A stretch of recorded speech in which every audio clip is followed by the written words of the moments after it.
Zezam se, pazi sad. Evo me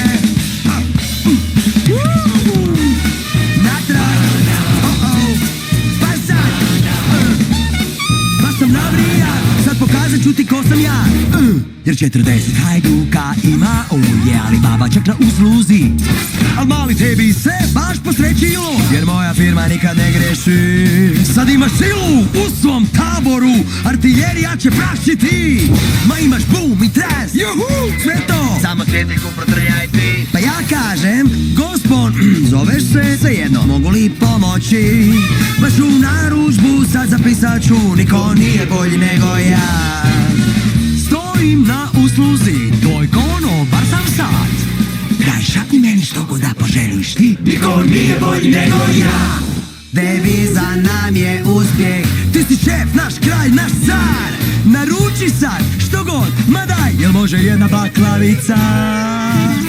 Uzmi par krpica, sad od uška si daj. Ma stari, želim pomoći, niko nije bolji nego ja. Stiže kaos, pa sad ide kaos.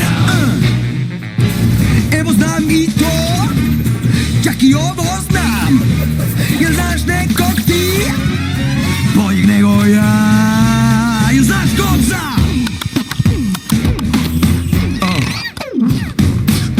Ja sam duh iz svjetiljke, volim rap i ples, reci kad i tres.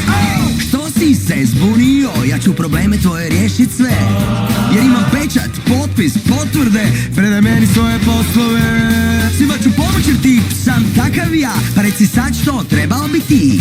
Ma kratak potpis, kilometar dva, al ćeš morat malo trljati.